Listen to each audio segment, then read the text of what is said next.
My dear friends, welcome to week 3 of the $5,000 mailer challenge. If you guys are new here, we are documenting the entire process as we turn $5,000 into, well, I don't know how much. You see, the goal here is we want to snowball that into as much money as possible. But even better, we want to document the entire process so you can follow along at home. Because if you live in a Western country, you don't realize how much opportunity is sitting right in front of you. And the land flipping business is one of the greatest opportunities in the world. I don't care if you live in Germany, France, Costa Rica, you can still buy and sell land in America. And so no matter where you're at in the world, if you have an internet connection and you can scrounge up $5,000, you have the opportunity to change your life. And I hope that's what this series does for you. Now, you guys might notice the background is different. We are currently in Arizona. We just did our free LIA Mastermind 2-day event here in Scottsdale. It was amazing, but now it's back to work. All right, so let me break down what we're going to be doing here. Week 3, we are going to be picking a market. We're going to start spending our marketing dollars.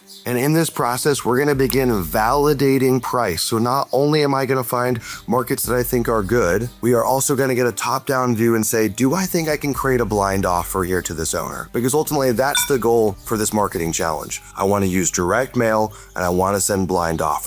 Lower quantity of leads, higher quality leads. This is one of the reasons that we love sending out direct mail. There's just a lot of trust in it. And then when we add that blind offer price, we're pre-qualifying the seller so only the right sellers reach out, or most of the time. In next week's video, we are going to dissect all of the pricing and get super deep together. But first, we need to go and select some markets. Before I take you inside the computer, I want to break down what our market selection strategy is for this challenge. You see, market selection is one of the most important decisions you'll make in your land business. Ultimately, everything flows down from there. The accuracy of your offers, the motivation of the sellers, the level of competition, how quickly you sell your deals. And the truth is, in America, there's a lot of vacant land. In fact, you can buy land in any county, but oftentimes it's quite difficult to find counties that aren't swarmed with competition, or to find counties there's actually demand for land when you go to sell it. So our goal in this series is to find what I call honey holes. These are non-obvious, high demand markets. This cutoff that I'm wearing right here is from a company called Land Insights, and that's exactly what this tool allows you to do. It essentially automates every component of your land business, and at the top of the funnel, it helps you find these honey holes.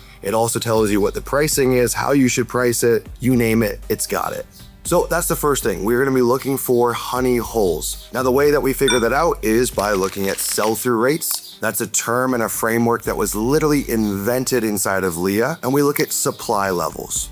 Sell-through rates, we want to see about 10 to 20% of the inventory selling every month, as in there's 100 properties active, every month 10 to 20 properties sell. That consistent turnover, we want to see that trend playing out very consistently over a 12-month time frame. Then we also look at supply. So what we want to find is a Goldilocks market, a market that has the right amount of active listings. Typically that's somewhere between 25 and maybe 250, maybe 300. If we're in a market that has too small of supply, there's usually not enough data to comp our properties accurately. Those data sets can get very weird. And also sometimes the demand can be a bit synthetic when you look at it from a percentage standpoint. As in there's 2 active listings, and in the last 90 days, 2 properties have sold. That's 100% sell-through rate in 90 days. That seems really fast, but is that as valuable as a market that has 100 active listings and in the last 90 days, 100 properties have sold? Of course, we want to focus on the latter. So we need to find that sweet spot of sell-through rate and that sweet spot of active inventory. The next thing from there is we need to figure out how am I going to fracture this market to create accurate offers. I'm currently filming this video in Maricopa County. That's a county in Arizona. It's where Phoenix is. Now, if I were to take all of the data for 5 acres in Maricopa County and send out offers to all of them, there's no way I could be accurate with my pricing. Some of it would be really low, some of it would be really high. That would affect my response rate and that would affect the conversion from my mailers. So in that example, maybe the only way to figure out price in a market like Maricopa County is by zip codes, polygons, subdivisions, something along those lines. Now inside of LIA, we teach 4 pricing frameworks. That's 4 ways where we can find a great county and fracture it and break it down so we can create hyper accurate offers. And it's that accuracy that leads to a higher response rate, higher yield from our marketing, as in the return from our marketing, and ultimately easier conversations with sellers. It's much easier to have a conversation with a seller where your offer was accurate versus one where you offered 3 times market value and you need to walk them down by a substantial margin. Now, I'm not going to go through all 4 of those pricing strategies that we teach in LIA because in this program, we are focusing on just one.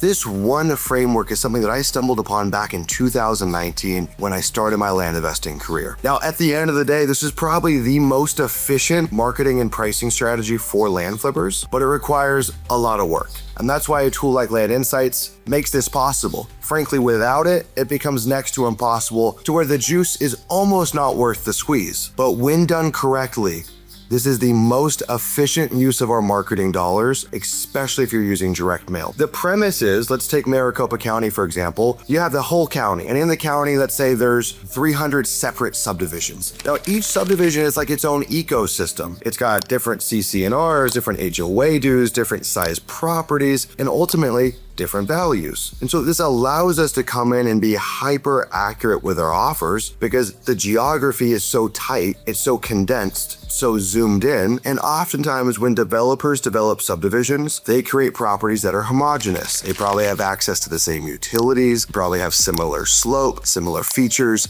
you name it. So it's easier on the front end for us, but here's the magic. You see, most land investors aren't thinking like this. And so what they do is send out all of their marketing to Maricopa County in one go for the entire county. What happens is that seller that's in that subdivision gets an offer that's either way too high or way too low, and they consistently are getting these mispriced offers. There's an arbitrage there. All the other competitors are marketing to them incorrectly, and so we can come in and give them an accurate offer. The beautiful thing is we get so much positive feedback from these sellers. They say, this is a breath of fresh air. This is the first accurate offer I've ever gotten. Thank you for making this so straightforward. Thank you for making this so clear, because they are getting beaten over the head with renegotiations, prices that are so low they don't even respond. You name it. Now, the constraint with this strategy is that we don't pull very much data, okay? A subdivision might have 30 records for vacant land, 100 records, maybe 500 to 1,000 is kind of a max. So in this challenge, let's say hypothetically I send out 10,000 mailers, well, it's gonna be a lot of market selection work to go and figure this out. That might be comprised of 100 different subdivisions, 200 different subdivisions, who knows? And again, that's where having leverage through a tool becomes really paramount. Doing this manually is difficult and requires a lot of time and a lot of effort. But when done correctly, the results are immense. One of the first times that I ever stumbled upon this strategy was in a little subdivision in Los Animas County. I'll never forget, I sent somewhere around 30 to 50 letters to individual owners in this subdivision. That cost me, I don't know, $15 to whatever, $30 for that marketing and that data cost. That campaign made me 6 figures. That's the power of subdivision marketing. So let's take you inside the computer and we'll get started. All right, guys, here we are inside of Land Insights. Now, before we jump in, I want to let you guys know we're putting something together really special for this case study challenge. And that is we are giving away 1,000 free hot seller leads. All you need to do is go over to landinsights.co/apply. We will walk you through the platform, and in real time, we'll select you a market, we'll pull your data, we'll scrub your data, and we'll give it to you for free. And so if you're brand new and you're following along, you're starting with a small budget, go get 1,000 free leads, do yourself the favor, and see the magic of Land Insights. All right, so here we are, guys. We are inside of the Market Selection Center for Land Insights. You see, there are many features within Land Insights. Really, this is a 4-pillar platform. It's market analytics, it's the AI data platform, it's the comping and underwriting tool sets, and it's the disposition tools. Those are the 4 pillars that this tool solves, which frankly are the 4 pillars of land, okay? So we're heat mapping here. What I'm gonna do is I'm gonna come over, we're gonna upgrade this to the 1-year STR. So now you're going to see, actually 1-year STR. So you're gonna see what that does to the heat map. Obviously it shifts it quite a bit. We're going to update this and I'm gonna say, show me 5 to 100 acres. So that's what we're going to start targeting here. So you can see this is being visualized on the map for us. We can also see down here, we've got this table. I'm actually going to come in and just start searching in this table and update my field of view. What I've seen is that pretty much all subdivisions that are rural recreational, 5, 10, 20, 30, 40 acres, typically in the Southwest, okay? We've got smaller infill subdivisions in the Southeast. Of course, you do have them in the Midwest, etc., but they're more rare. Frankly, they're not as common. And so I'm already thinking, okay, we probably are starting our search somewhere here in the Southwest. We'll cast a wide net, right? I never want to over-index on one region or one state or one county even. So our marketing dollars will be spread far and wide, but I think I'm going to start somewhere here in the Southwest. Now, before I start plugging anything into the table, you guys can see there's something crazy going on here with Idaho, right? Idaho is popping off. These numbers are pretty interesting. So you can see this is a little card, drop-down card. This is what we call our tooltip here. There's all these layers we can add to our tooltip. Really what I'm looking at is the STR trend. I'm looking at the Gini that shows us how homogeneous price is. I'm looking at that 1 year min and 1 year maximum for the PPA. It's price per acre for sold properties. I'm looking at the active supply and just toggling around that way. So Washington County, huh? This looks interesting. We're gonna go over here and we're gonna open up a new tab real quick. I just wanna search inside here. We're inside the data platform now. I'm gonna search Washington County. Now I promise you guys, I've never looked at Washington County. I've never sent marketing here. I don't even think I've ever sent any marketing to Idaho in general. So this is all news to me, okay? So here we are inside the data platform. Now, one of the amazing features in Land Insights is I can just click on this subdivision drop-down menu and it'll show me all the subdivisions here. There's no other tool that allows you to do that, okay? Most other tools either don't give you access to subdivision data or you actually have to know what subdivision you're looking for and search that in there. I find that very cumbersome. I find that very annoying. And so we can go like this. One of the other things that we can do, and again, if you're not using Land Insights, this is still viable. You can use Redfin, Zillow, or Land Insights. And what you can do is you can start seeing comping clusters, okay? So we've got the MLS data layer added on. This shows us sold, pending, active. So if I just go and say, hey, show me like 2 years back, right? And maybe I say, just show me only sold. I can start zooming in and I can start finding where are their pockets, right? Okay, we've got this little town down here. Probably I don't really like to mess with super tiny properties and it's not really the definition of what I'm looking for subdivisions. I'll give you guys a better example once we see something. So it doesn't tickle my fancy down there. Up here, yeah, it doesn't really tickle my fancy either. It's not really a true subdivision.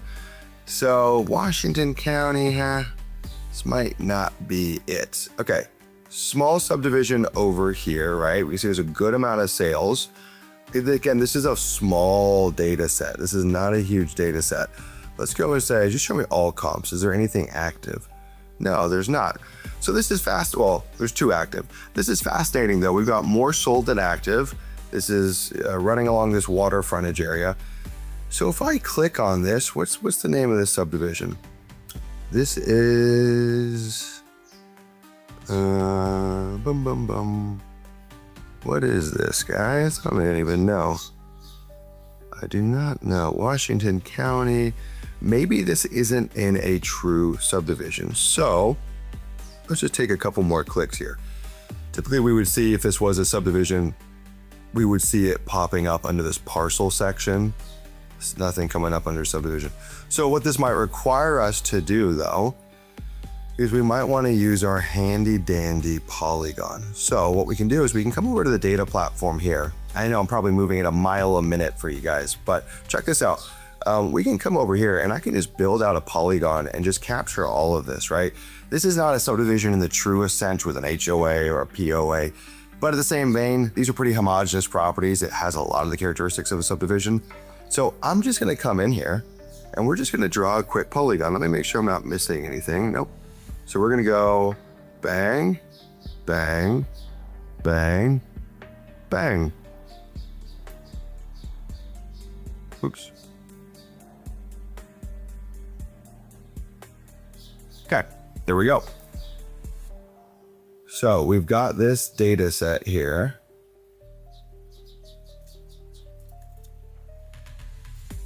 Okay, cool. So we've got this data set here. I just put in just some base filters just so it captures this. We're going to export this. So we're going to go over to export now. You can see. Actually, wait, before we do that, let's just look at one thing real quick. So we've got 63 records here. There are many data features inside of Land Insights. In fact, there are 100 plus. The ones that I'm going to be using most in this challenge are, first, we're going to want to look at ownership length. So just put 5 years at 60 months. I mean, it doesn't move our data down that much. It goes from 63 to 50. So I'm actually going to leave that alone here. I think about things in terms of risk to reward, right? What's the risk of marketing to an extra 13 properties that bought more recently? Very little. Now, if 90% or 50% of the data was from people that bought 5 years ago or less, then I would be more concerned. We found ownership length to be the most important motivation filter that exists out there. Out of state, out of county, out of zip, not really a big thing I'm going to be using here.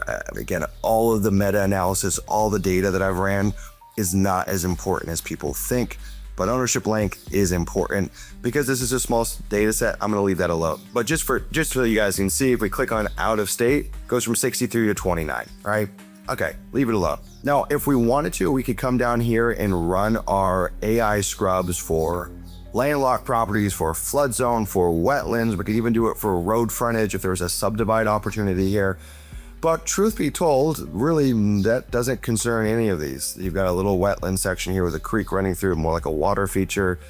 Yeah, it's just not really valid. So I'm not going to actually do any AI scrubbing.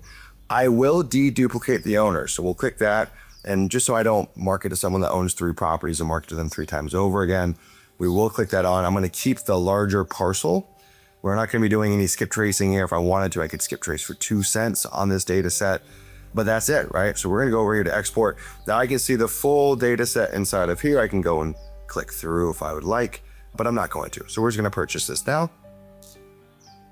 We're going to call this Washington County ID Polygon 1. And we're going to let this export. It'll just take 1 second. Now, while this is exporting, I want to let you guys know that I will be giving away all of the counties that I worked on in this challenge.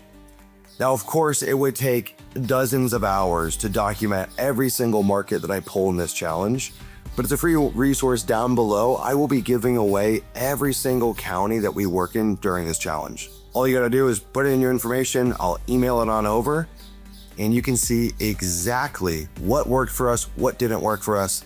And if you want, you can even blatantly rip it off. Amazing. We got 1 market in the hopper that got us 63 records. Of course, we've got a very long way to go. So we're back here in the market selection dashboard, and let's keep this show on the road, shall we? So we're going to go and pull some more subdivisions. Now, looking at this map here, we got some stuff going on in Idaho.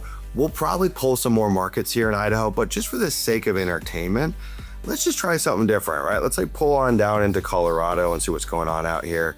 Bent County, Colorado, again, not very interesting. There's no active inventory. Lake County, Colorado, kind of interesting, right? That's kind of interesting to me. It's got a little something going on with it.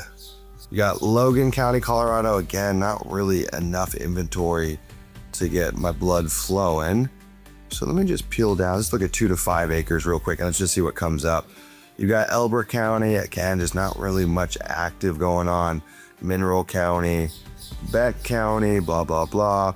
Let's just go and look at it from a bigger view, 0.2 to 100.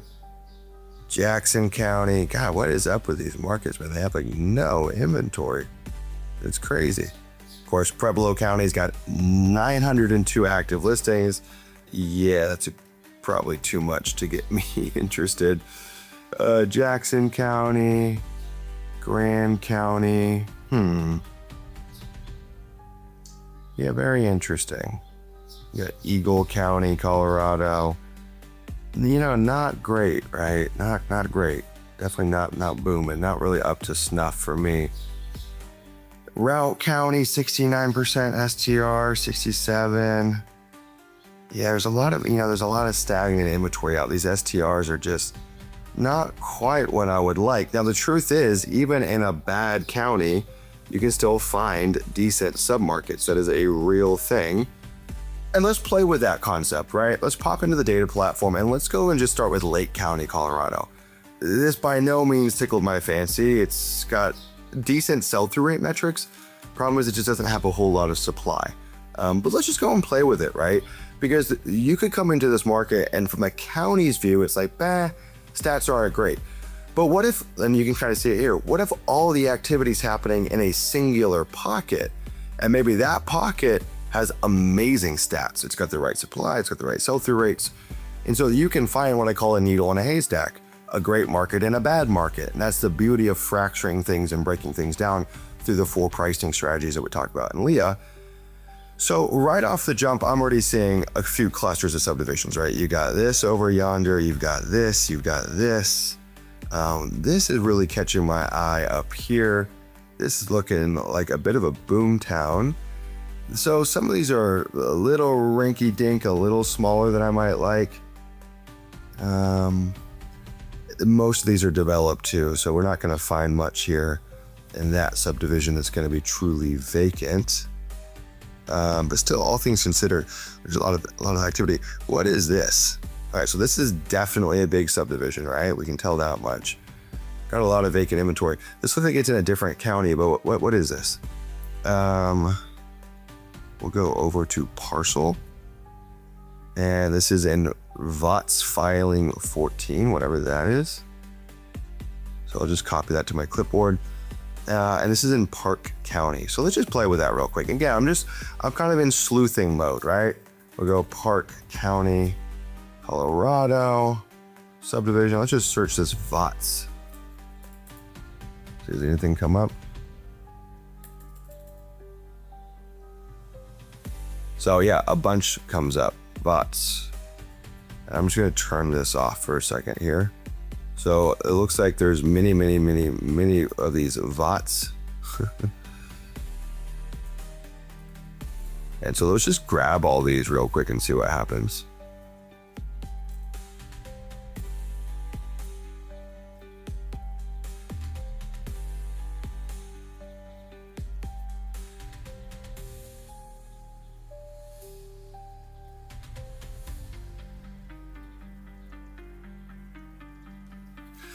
Okay, boom. So there's a lot of different filings, different units essentially for this subdivision. But here we go. There's 988 properties yonder, 31 down here. Now, very well, these could be trading at different prices. And sometimes these units or these filings do trade with different values. So that is something that we will have to spot check here. But this is very interesting, right? This has got a lot of the things I like to see. And in fact, even with this subdivision here, there's still a ton of these additional subdivisions over yonder. Yeah, this is interesting. Let's play with some of the data filters here. So we've got about 1,000 properties in this data set. I'll come in and put in a max improvement percent of 5%, just so I don't get things that have houses on them, right? I'm gonna keep the acreage range as is. That's the beautiful thing about subdivisions is acreage ranges are pretty constant. Not a whole lot that we need to do there. It's probably all about the same. Now, we'll play with some of this owner information. So again, if we just look at out-of-state owner, what does that do? 151, interesting. If I go ownership length and say, hey, they've owned for at least 5 years, 341. What if I say like at least 2 years, 474? Interesting. Now we can create some exclusion keywords in here. So let's say this is in Park County. Let's just say I put in Park County in case like the county owns any properties here. And we could come in and start searching out, does the Bureau of Land Management own? Oh, whoops, we'll do exclude. Does the Bureau of Land Management own land out here? Again, you could just put in a part of the keyword like county. Okay, cool, that removed one property. You can do like utilities. Maybe there's a utility company out here. So we can play with that. It's what we call the exclusion keywords. When this is done correctly, this should remove about 5 to 15% of your data because you get all sorts of weird stuff. Now, luckily in subdivisions, that's less common, okay? If I'm in rural America, you can bet that the city owns land, the county owns land, the state owns land, the federal government owns land, utility companies own land, like Walmart, Verizon, all of that stuff. Less of an issue inside of a subdivision, right? Walmart probably doesn't own a lot in the subdivision. So there's not a whole lot we need to do here. Just type in like Colorado, See what that does. Yeah, so we're not getting much triggering here. We're most likely, more than likely going to be fine. We're going to do ownership length 24 months. So they've owned for at least 2 years. Again, not really a need for scrubbing here, for the AI scrubbing, because these are all properties with access, right? These are all going to be, none of these are going to be landlocked. Yeah, we've got some stuff that's swampy over here, right? Sorry guys, we had a quick interruption here with our connection. Like I was saying, we don't really have the risk of landlocked properties here. The only thing I'm seeing is, yes, there are some wetland issues. So we're gonna come in and say, hey, anything that's got more than 30% wetlands, we're gonna remove it. I'm gonna say the same for flood zones. Again, I don't think there's many flood zone lots in here. Let's get more wetlands. We're gonna say 30 and 30. We are gonna deduplicate our ownership data here. And bada bing, bada boom. Here is our second market. So we're gonna go over and work on exporting this.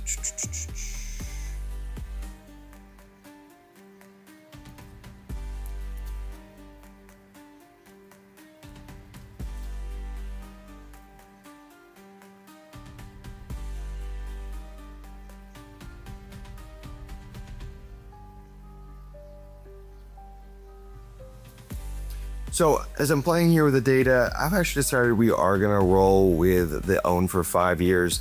There's definitely a lot of recent sales that are a little bit concerning. So we are gonna actually update that. And typically what I've found is 5 years is the magic number. It's the sweet spot, it's the golden ratio in terms of motivation. So we're gonna stick with that. We're not gonna use any of these here. We've got our AI scrubs for the wetland coverage and the flood zone coverage. Again, it's totally free to use within Land Insights. We deduplicated our data set, and everything else looks good. So we are going to proceed. Here we go, pops up here. And we're just gonna name this the VOTS Subdivision, Park County, Colorado. And bada bing, bada boom, guys. We're gonna let that export. I appreciate you guys watching this video. I appreciate you guys sticking around. Again, you will see all of the resources that you need to tag along in the description. And if you guys want to leverage the 1,000 free leads to get your land investing business jump started, you'll find that down below as well. Until next time, guys, take care of yourself and give this video a thumbs up. Cheers.